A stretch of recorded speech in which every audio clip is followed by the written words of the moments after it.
Oh, no. We're Okay. live. Sergeants, if you could begin your recordings. Recording has started. Cloud has started. Backup is rolling. Thank you. Good morning and welcome to today's remote New York City Council vote of the Committee on Finance. At this time, would all panelists please turn on their video? And to minimize disruption, please silence your electronic devices. Thank you. We are ready to begin.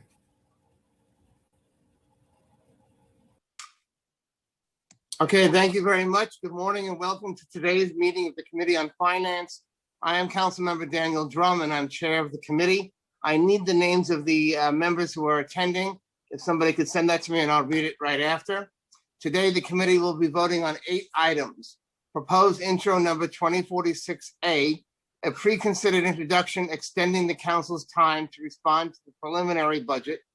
A pre-considered introduction relating to SHE and D, property tax exemption renewals, an expense budget modification, a revenue budget modification, a transparency resolution, and 2 Article 11 property tax exemptions. Proposed introduction 2046A, sponsored by Councilmember Brad Lander, would clarify and codify the existing requirement and practice of the mayor issuing capital commitment plans and capital project detail reports. The current language of the charter does not clearly delineate the requirements and timelines of the 2 distinct reports that are produced, and this bill would address that lack of clarity. The first pre-considered introduction, which I have sponsored, would extend the date by which the council must submit its response to the mayor's preliminary budget from March 25th to April 1st. Currently, the budget response is due on the same day that the charter sets forth for the end of the preliminary budget hearings. In order to provide the council with sufficient time to prepare its response to the preliminary budget after the conclusion of the budget hearings, the proposed legislation would extend the due date by 1 week. The second pre-considered introduction, which I have also sponsored at the request of the mayor's office, would automatically renew for next tax year all senior citizen homeowner and disabled homeowner property tax exemptions to all properties that receive the benefit this year. The law would allow the Department of Finance to require renewals in 4 instances where it believes the property may no longer be eligible for the benefit next year. Specifically, if 1, the owner has died, 2, the owner has sold the property, 3, the owner has added a new owner to the deed, or 4, the owner no longer uses the property as a primary residence. DOF estimates that this would impact approximately 800 properties out of the 55,000 properties that are receiving the benefit this year. This pre-considered introduction was prompted by the state's recently enacted COVID-19 Emergency Eviction and Foreclosure Prevention Act, and our local law conforms with the authorities that the state law afforded to us. Next, we have the budget modifications. The expense budget modification represents movements of approximately $1.1 billion of funding between and within city agencies to reallocate appropriations in the city's expense budget and has a net impact of $0.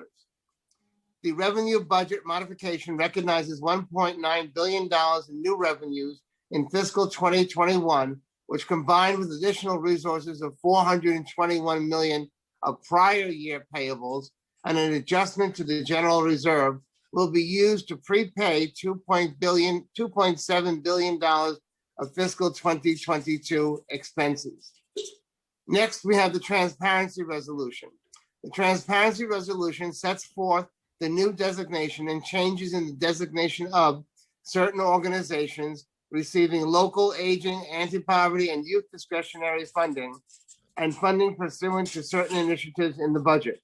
As with all transparency resolutions, council members will have to sign a disclosure form indicating whether or not a conflict exists with any of the groups on the attached list. If any council member has a potential conflict of interest with any of the organizations listed, he or she has the opportunity to disclose the conflict at the time of their vote. As a reminder, please disclose any conflict you may have with proposed subcontractors used by organizations sponsored by discretionary funding. These disclosures must be made before the subcontractor can be approved. Disclosure forms must be completed and submitted prior to the vote on the transparency resolution and may be emailed to Charles Davis. Finally, we have the two land use items. The first is 1045 Anderson Avenue in Councilmember Ayala's district.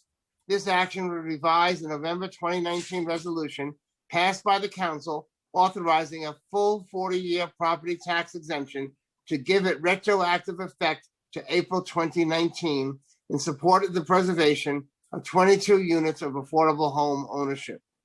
The second is 728 Driggs Avenue in Councilmember Reynoso's district.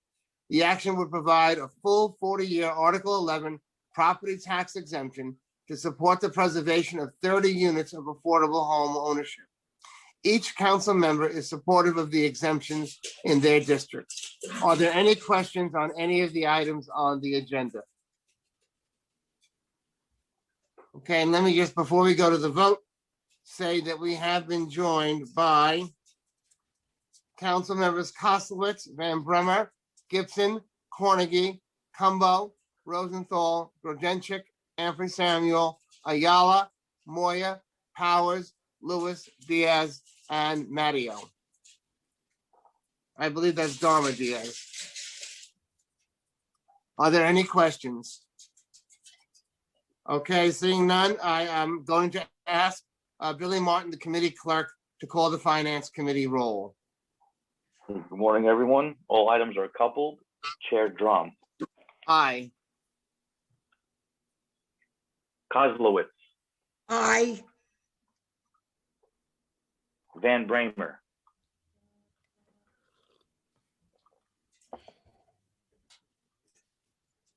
Aye, sorry about that. Okay, thank you. Gibson. Good morning. I vote aye. Cornegy. I vote aye. Cumbo. I vote aye. Rosenthal. I vote aye. Grodenchik. Aye. Ampry Samuel. Good morning. I vote aye. Ayala. I vote aye. Moya. I vote aye. Powers. I vote aye. Lewis. Permission to explain my vote? Permission. Of granted. course. Oh, I'm Thank sorry. Yes. Thank you both. I vote aye on all except pre-considered intro, the one in relation to the property law exemption renewals. There are 25 homeowners in my district that's on that list that would be compromised by this exemption, and I wouldn't have enough time to get in contact with them regarding this vote, so I won't be voting on that, but yes on everything else. Thank you. Thank you. Dharma Diaz. I vote aye on all.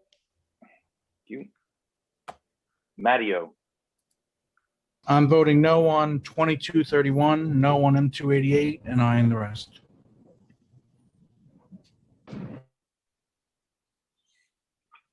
Thank you.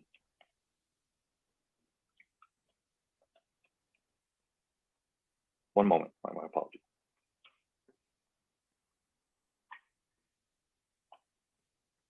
Okay. All items on today's committee agenda have been adopted by a vote of 15 to the affirmative, 0 on the negative, and no abstentions, with the exception of the following. Preconsidered introduction in relation to the property tax is adopted by the committee, 13 in the affirmative, 2 in the negative, and no abstentions. And preconsidered M in relation to MN-3 is adopted by the committee, 14 in the affirmative, 1 in the negative, and no abstentions. Thank you. Thank you, Billy. I just wanted to confirm that all members have had an opportunity to vote. Am I correct, council?